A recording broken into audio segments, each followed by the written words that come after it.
Yo, what's good everyone? Polartron here, back with another reaction video, and today I'm going to be checking out another SpongeBob theory. This is SpongeBob Conspiracy number 7, the robot invasion theory. So I'm guessing that Bikini Bottom is ruled by a bunch of robots, which is very cool, and also kind of sad, because like everything's going to be ruined, and as you can see, SpongeBob is a robot, which is kind of scary, because he's turning into a robot in front of our eyes. But if you guys want any more reactions like this, please make sure to like, comment, subscribe. Check out my previous Alex Bale reactions. And we are starting out right now. Alright, so I admit it, some of my theories have been a little crazy lately. I mean, Goofy Goober, Alien Death. That was Theory, crazy. Pearl's dead mother theory. Let's maybe try and slow down a bit on this one. There is a secret robot invasion happening in Bikini Bottom. Everywhere you look, robots have integrated themselves into society. Oh shit. Kidnapping and replacing people with robot cyborgs, waiting for their chance to rise up and start the robot apocalypse. This is not a joke. I repeat, the robots are coming. The robots are coming. This is the robot invasion theory. Dude, is there... What if it's not even happening, dude? That'd be crazy. Who's playing basketball?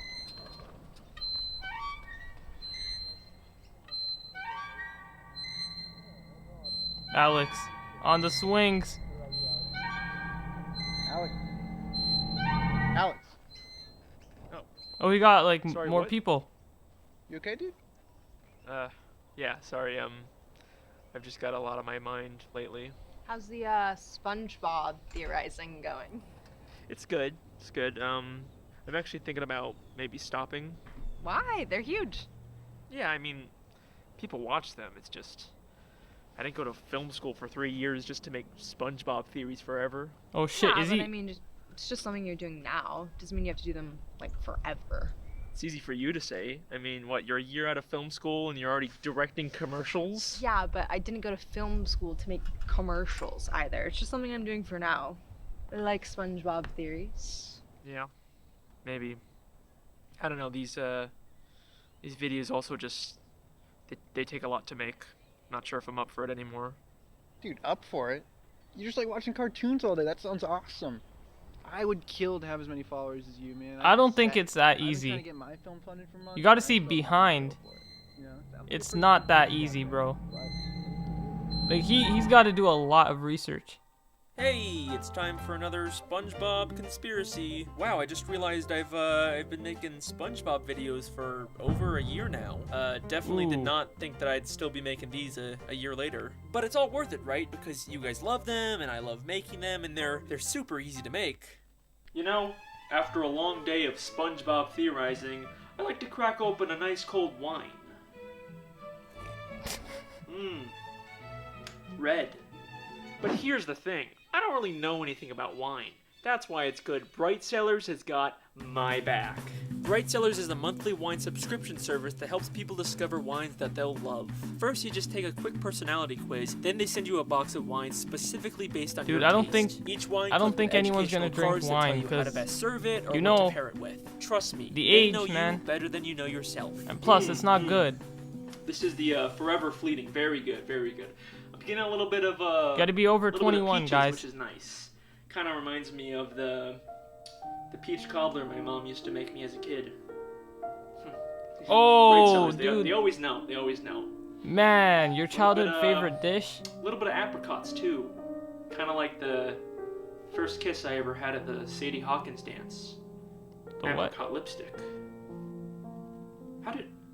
How did you know that, Bright Cellars? Oh shit. Oh my god. Orange blossoms. My Gam Gam used to call me her little orange blossom. How did you know that, Bright Cellars? How did you know that? Oh shit. Bright Cellars is offering It's a cult. 50% off your first box. That's 6 bottles of wine for just $53. That is a lot of wine for that price. But hey, you gotta be 21 or older to order, okay? No kids. No kids. Wine's for adults. Adults Yep. like me. But Just go kids to the link watch on the screen to SpongeBob get your series, 50% bro. off. I don't Now know that why I've there's drank wine my commercials. I will begin the theory. But I don't know, man. Oh, robots are coming. One of my favorite episodes of SpongeBob is the season 3 episode Crabborg. SpongeBob watches a scary robot movie, then gets super paranoid about robots taking over, and even kidnaps Mr. Krabs. What? You think I'm a robot? We don't think, we know. It's a really funny episode, but I can't help but wonder if SpongeBob's fears might be a bit more justified than we thought. In the episode SB129, we get our first glimpse of the future of Bikini Bottom, 2,000 years later. Okay, what's going on here? Why is everything chrome? Everything is chrome in the future. We see a world covered in chrome, where everyone has been replaced with robotic people. SpongeBob, is that you? SpongeBob?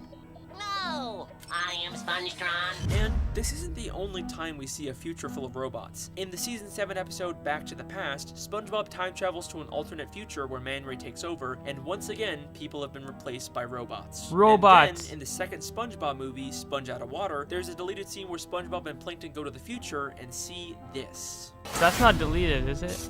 We did it! I wonder when we are. Excuse me, sir. Do you know what year this is? Cyborgs! We didn't go back in time. We went front in time. And there's even foreshadowing in episodes that take place in the present. In the Krusty Krab training video, we hear this. Well, luckily for you, Mr. Krab's fear of robot overlords keeps the balance of technology in check. And in Insecurity Guards, we can see an exhibit that clearly shows the evolution of SpongeBob eventually getting taken over by robots. Okay, What? so there seems to be a lot of evidence for the future of Bikini Bottom being taken over by robots. But honestly, why does any of this matter? I mean, robots ruling the world is a pretty common depiction of the future in lots of different media. And even if this is the canonical future of the show, it's at the very least thousands of years in the future. It's not like we can already see this robot invasion happening in present-day Bikini Bottom, right? I don't think Here's an interesting question about SpongeBob that's always bothered me. Why are there so many robots in the show? And I'm not talking about Sandy or Plankton's inventions. It makes sense for them to have robots since they're both genius inventors. But why do hospitals and office buildings and amusement parks and Weenie Hut Juniors and many, many more places have such advanced robots? I mean, let's ignore the fact that they're underwater and robots wouldn't really make sense down here. Bikini Bottom isn't like a super advanced society, right? You wouldn't really say that they have much futuristic technology, except when it comes to robots. But why? And what's even stranger is that there are many, many instances where these robots suddenly turn evil. The first time I really started to notice this was in the season 7 episode Tunnel of Glove. SpongeBob and Pearl get trapped in a Glove World boat ride that's full of animatronics. Patrick tries to set them free by breaking into the control room, but accidentally causes all the animatronics to suddenly turn evil and attack SpongeBob.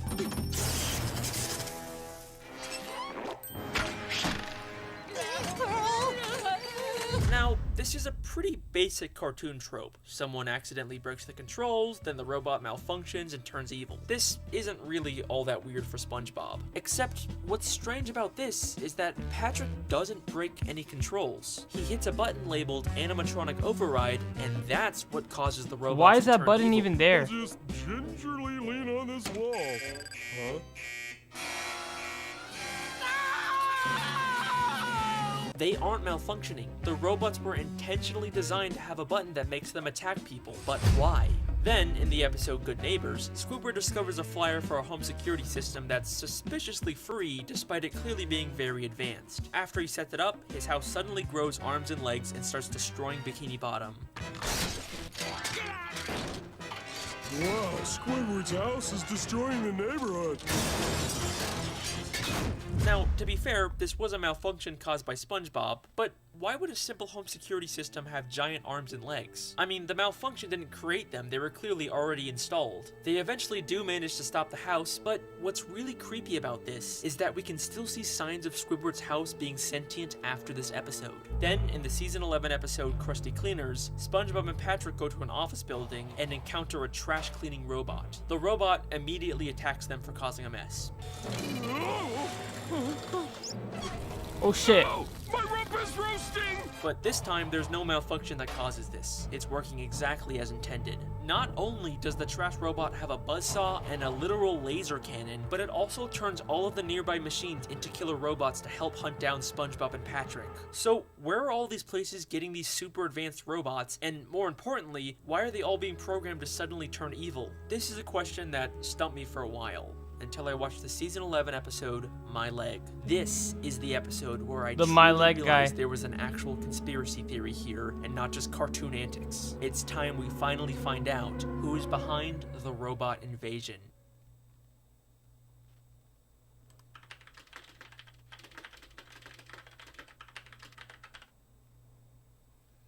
She's getting the muse out.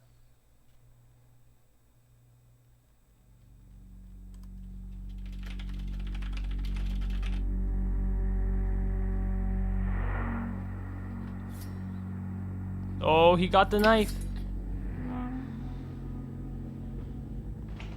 Hey. You need a gun for that. I'm still serious about you leaving this house. It's not that I don't appreciate everything you've done for me, it's just I think we want very different things. Oh. You know, I don't want it to come to this, but I will use force if I have to, so you better go. Who's at the door?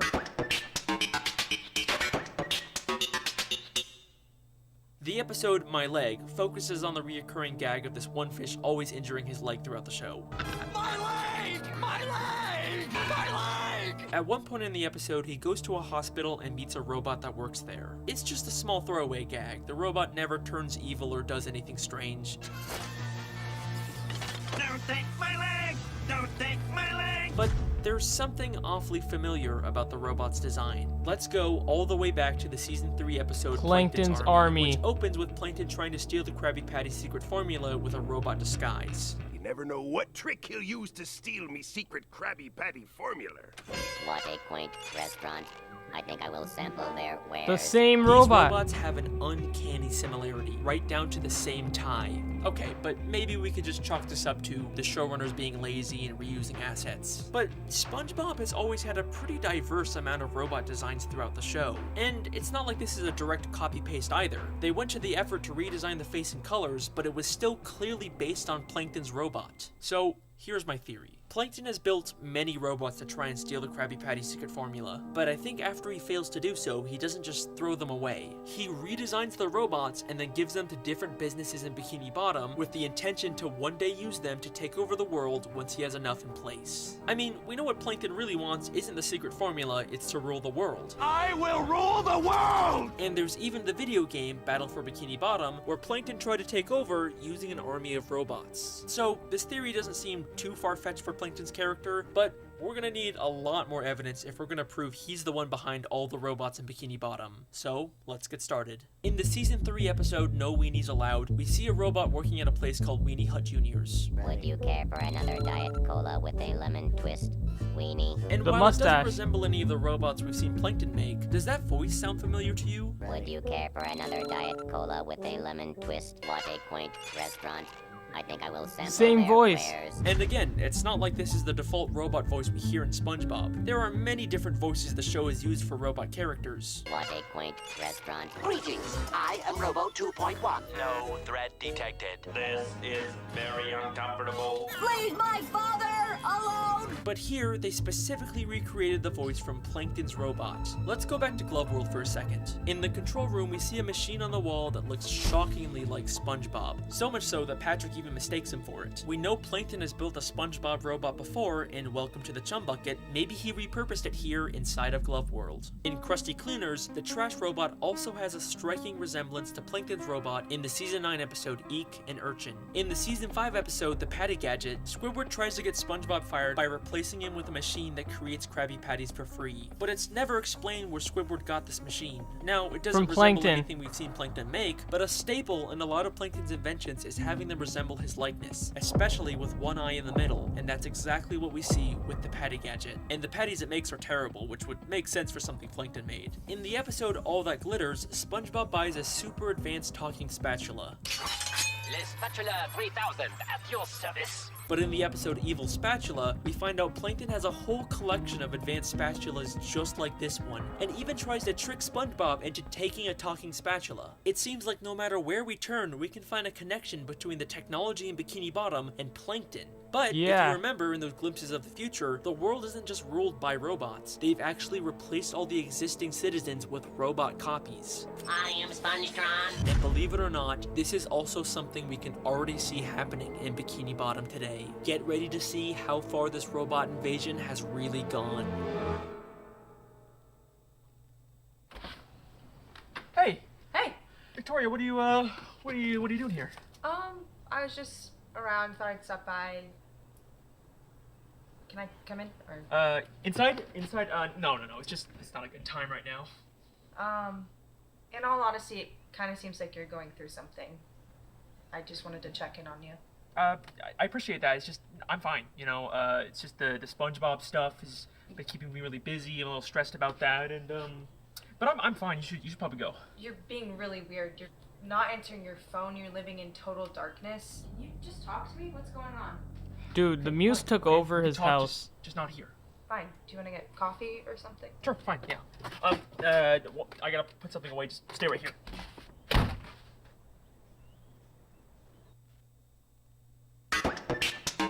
Trust no one. Now, we know Plankton has tried to turn people into robots before. SpongeBob, come in here. Or should I say Robot Bob? But he gave up after SpongeBob was too annoying. You've got to take that yellow nightmare back. It's not worth it. But I don't think this was his only attempt. In the season 11 episode, The Checkup, SpongeBob and Squidward are trying to give Mr. Krabs a health checkup by testing his pinching reflexes. Okay, I brought plenty of things for Mr. Krabs to pinch. A pinch of salt. What the and hell? One of the things they have him pinch is a baby. A baby's cheek.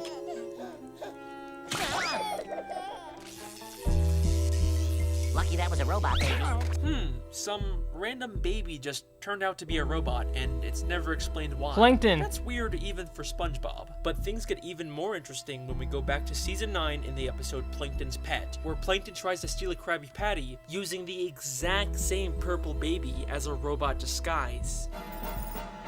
That diabolical fiend! I can't believe this is working! And we're not even done yet. If we go even further back to the season 5 episode Goo Goo Gas, we can actually see the exact moment where Plankton gets the idea to turn the baby into a robot. Why, you're so tiny and helpless, I could take your formula whenever I wanted to, and you couldn't do a thing about it. He killed the baby. That's it! Finally, victory will be mine! Now, in the episode, it's implied that this is just him getting the idea to turn everyone into babies to steal the formula, but isn't it crazy how it also perfectly lines up with the purple baby fish suddenly turning into a robot in future episodes? Now, there's another fish who's always been very suspicious to me, the strangely realistic news anchor fish.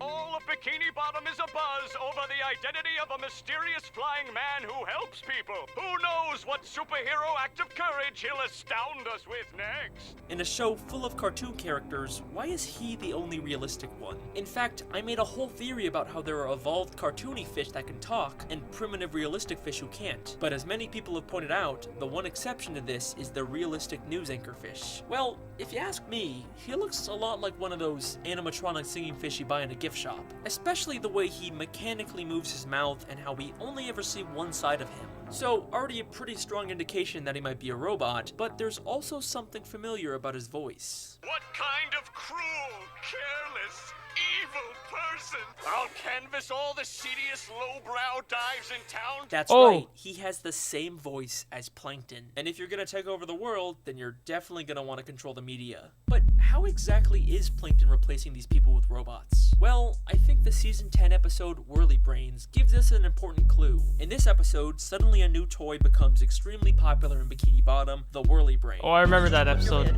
Attach the propeller and watch your brain soar hundreds of feet into the air. Yeah, it's a weird episode. So, people are actually voluntarily attaching devices to their brains and ripping them out of their bodies. And no one thinks that this is suspicious? If you ask me, this seems like the perfect way to replace someone with a robot. Remember, in Welcome to the Chum Bucket, Plankton told us how he turns people into robots. I'll be forced to remove your brain and implant it in my robot chef! By removing their brains. But is there any proof that he's the one behind the Whirly Brain toys? Let's take a look at the new SpongeBob prequel, The Patrick Star Show. Every once in a while, the show cuts to this stop-motion parody of Frankenstein with Plankton, and he actually uses Whirly Brains to conduct his experiments. It's not super clear how this all connects to the main show. I mean, we do see Patrick interact with the stop-motion Plankton at some point, so they're at least in the same universe, but regardless, it's still a solid connection. We see another head-based gadget in the season 11 episode Bottle Burglars, an invisible helmet being advertised in a magazine for only 99 cents. And in the same episode, we see Plankton using the exact same helmet. Crabs will never see me coming in Visos.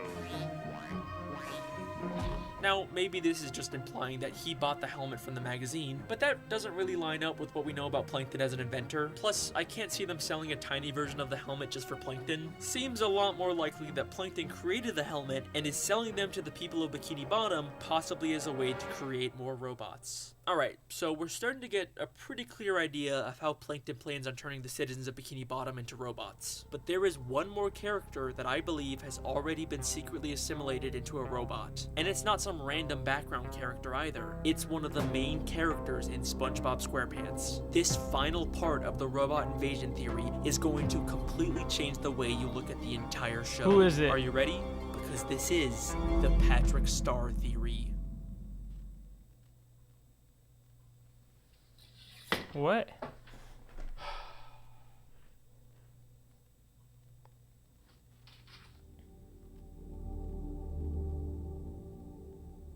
Gary.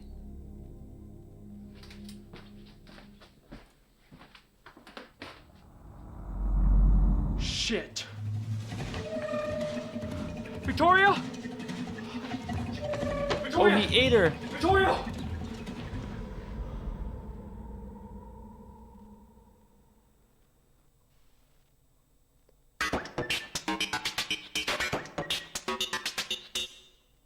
Now, I fully realize saying Patrick is a robot is a very bold claim, but hold your judgments till the end. By far, the most requested theory I get on this channel is to cover Patrick Star, and more specifically, his inconsistent intelligence. Throughout the entire show, there are these little moments where Patrick suddenly says something smart. I'm a bit more complicated than that. The inner machinations of my mind are an enigma. And then immediately goes back to being dumb. There's so many examples of this happening that many people have actually made their own theories about it. Is Patrick secretly a genius and just pretending to be dumb? Does he have a secret split personality? I diagnosed Patrick Star with trauma-induced anxiety triggered spontaneously duplicative multi-intellectual DID with additional paranoid schizophrenic delusions of a mental multiverse. Maybe, Damn. but I've come to a bit of a different conclusion. Have you ever noticed how every time we see Patrick try to think, there's either sparks or smoke coming out of his head? Oh yeah.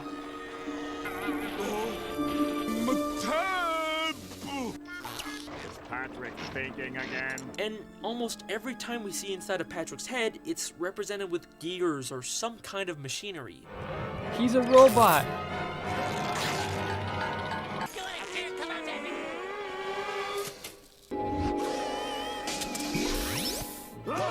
Now, we're supposed to assume that this is just a cartoony way to visualize thought, but what's strange is just how consistent they are with it. And even stranger, none of the other characters' thoughts are visualized this way. Just got an order from the boss. Dump everything that isn't about fine dining. Squidward's happy gland is forced to take shelter in the recesses of his mind. It's only Patrick who seems to have this robotic association with him. And just look at how detailed they are with it. While Patrick's head is sparking in Rule of Dumb, if you look closely, you can see a spring pop out of him, and even a hole left behind by the spring. That is such a small detail that no one would notice unless you were going frame by frame. And if this is just supposed to be a metaphor inside of Patrick's head, how come SpongeBob clearly sees the spring come out? Okay, so let's entertain the idea for a moment that Patrick might be some sort of robot. How would he have gotten converted, and why does this cause him to randomly become smart every once in a while? Well, I looked at all the scenes where Patrick suddenly does something smart, and I noticed a bit of a pattern. There are two different types of these moments. There are times when we think he's saying something intelligent. Wait, SpongeBob! We're not cavemen! We have technology! But he's not actually But smart. then it's revealed he's not actually being smart. This doesn't contradict his character at all. Patrick is someone who doesn't see himself as dumb, so there's lots of times when he tries to be smart, but he fails. Dumb people are always blissfully unaware of how dumb they really are. But there are also moments where he actually does do something undeniably smart. Wait a minute, Squidward. They might be onto something. We could filter the CO2 through our ballast tanks, refire the engines, and ride Damn, the shockwave out of Patrick. here. Wow. He's right. But then he immediately acts oblivious to the fact that he was being smart. We're going through with your plan, Patrick. Yay! What plan? So, I kept track of these two different types of moments, and it seems like after season 3 is when he suddenly switches from pretending to be smart to actually having these smart moments. And this switch perfectly lines up with the season 4 episode, Patrick's Smarty Pants. In this episode, Patrick falls off a cliff and gets his head knocked off. SpongeBob accidentally replaces his head with some brain coral, which makes him become a genius. I find all this laughter to be highly illogical. In the end, they switch back to his normal head and Patrick goes back to his usual stupid self. But take a closer look at the scene when he first puts on the brain coral. Here's your head. Oh! Now, many people have interpreted these gears with cobwebs as a metaphor for Patrick's brain never being used until now, but these gears are not from Patrick's brain. His brain came off during the fall, which means these gears are entirely from the brain coral. And at the end of the episode, when they remove the brain coral, we can still see the electrical plug attached to it. We are no longer seeing a metaphorical representation inside of someone's head. We are seeing this plug from an outside perspective. The brain coral is just like the Whirly Brains, a robotic device that plugs into your brain to control you. Isn't it convenient that Patrick just happened to land next to a pile of coral that looked identical to his head? Is it possible that Plankton saw this as an opportunity to add another victim to his robot invasion? But after Patrick removed it, he went back to normal, right? He completely stopped Plankton's plan, right? Well, one season later, in the episode Sing a Song of Patrick, Patrick attempts to use his brain again, and we see the exact same gears inside of his head. Come on, you stupid brain! So it's still a robotic brain.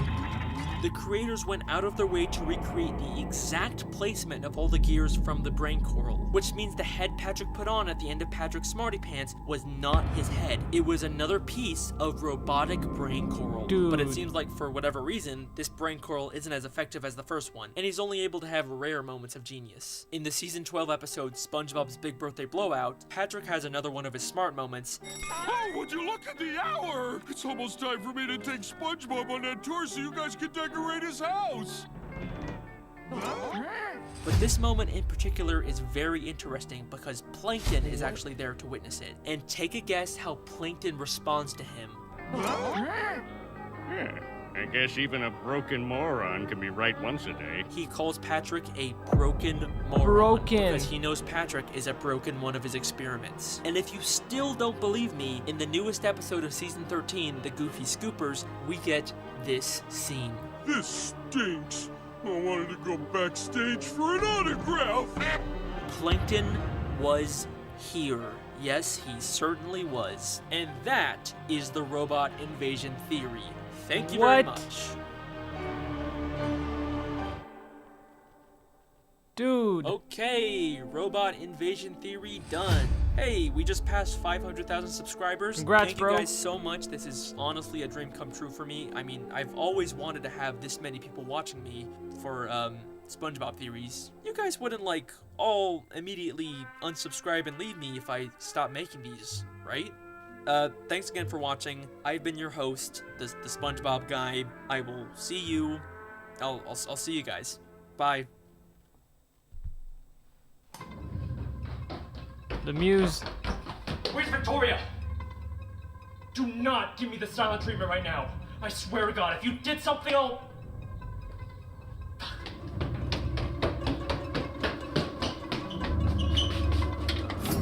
Oh shit. Oh my God! Victoria, where were you?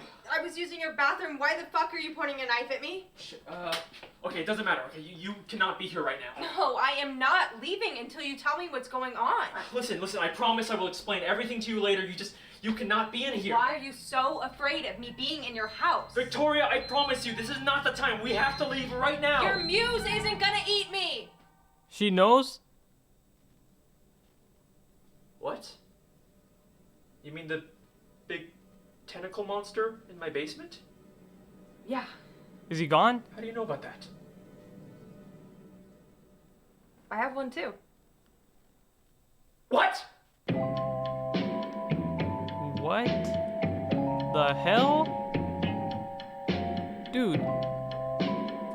Alright, but that is it for SpongeBob Conspiracy number 7, the robot invasion theory.